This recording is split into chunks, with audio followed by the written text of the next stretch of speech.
इतनी शिद्दत की गर्मी में आप लोग जो है मेरे स्टाइल में देगी चना पुलाव की इस रेसिपी को ज़रूर ट्राई कीजिए। देखने में जिस तरह ये शानदार लग रहा है, खाने में इतना ही लज़ीज़ और मज़ेदार होता है और इतना खुशबूदार होता है कि आप लोगों के जो है वो खाने की चाह और बढ़ जाएगी।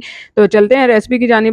अस्सलाम वालेकुम, welcome to my YouTube channel kitchen with Sam. तो चना पुलाव तो आप बनाते ही होंगे, आज मेरे स्टाइल से बना के देखिए, बहुत ही खुशबूदार और देगी स्टाइल में बनता है। और जैसे गर्मी पड़ी है तो आप जो है वो ये चावल बनाइए, एंजॉय कीजिए।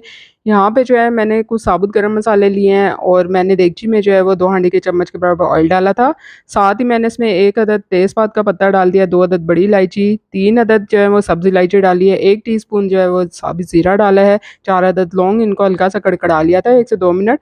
और साथ ही मैंने एक अदद दरमियाना प्याज स्लाइस में कटिंग करके इसमें डाल दिया था। प्याज को आपने बहुत ज़्यादा डार्क कलर नहीं देना, ये देखिए जिस तरह से लाइट ब्राउन है। और इसके बाद मैंने एक अदद बड़े साइज़ का टमाटर चंक्स में कटिंग करके इसमें शामिल कर दिया था। डार्क कलर आप प्याज को देंगे तो चावलों का रंग भी आपके बहुत ज़्यादा डार्क हो जाएगा।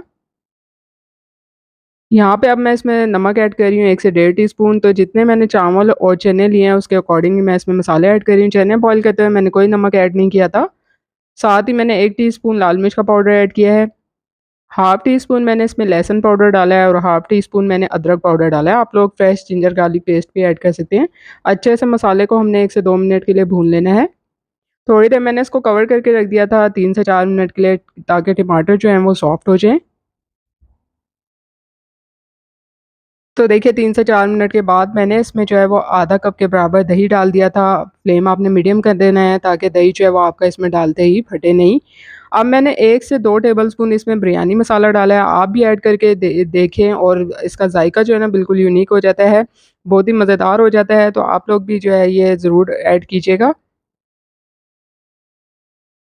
अब यहाँ पे जो चने का पानी था ना, और ये 1 कप के बराबर मैंने चावल लिए थे और जो चने का पानी था मैं वही इसमें ऐड कर रही हूँ। तो मैंने 2 कप के बराबर चने का पानी इसमें डाल दिया है।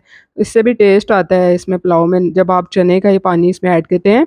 साथ ही ये जो है मैंने आपको मग दिखाया था उस कप के बराबर मैंने 1 कप चावल लिए थे, उनको आधा घंटा मैंने भिगो दिया था अच्छे से वॉश करके। अब मैंने इसमें डाल देना चने भी मैंने इस 1 कप के बराबर ही मैंने लिए थे, यानी कि 1 कप चावल और 1 कप चने लिए थे। अब इनको अच्छे से मिक्स कर देना है और पहले आपने मीडियम फ्लेम पर इसको रखना है पकने के लिए। ढक्कन आपने नहीं इस पे लगाना। तो ये देखिए इसमें से पानी काफ़ी हद तक खुश्क हो गया, क्योंकि जो चावल हमने आधे घंटे के लिए पहले ही भिगो के रख दिए थे। तो हमने जो है वो इसको ढक्कन हटा के पहले शुरू में पकाना है ताकि चावल आपके जो हैं वो गीले ना हो जाएँ। तो जब चावल में थोड़ा-सा पानी रह गया था, तो मैंने इसको कवर करके रख दिया था 10 से 15 मिनट के लिए स्लो फ्लेम पर, दम वाली आँच पर। यहाँ पे खुशबूदार सा देगी चना पुलाव रेडी हो चुका है, एक-एक दाना अलग है और ना तो ये बहुत ज़्यादा चावल गीले हुए हैं और ना ही कच्चे हैं। तो देखिए आप बहुत ही आसान तरीके से झटपट इस गर्मी के मौसम में जो है वो ये देगी चना पुलाव बना सकते हैं। उम्मीद करती हूँ कि आपको आज की मेरी ये रेसिपी पसंद आएगी। रेसिपी पसंद आई है, लाइक और शेयर करना बनता है, साथ-साथ चैनल को भी सब्सक्राइब कीजिए। आप लोगों के साथ इसी तरह से मज़ेदार और आसान सी रेसिपी शेयर करती रहूँगी। जल्द मिलूँगी नई रेसिपी के साथ, तब तक के लिए इजाज़त दीजिए। अल्लाह हाफ़िज़।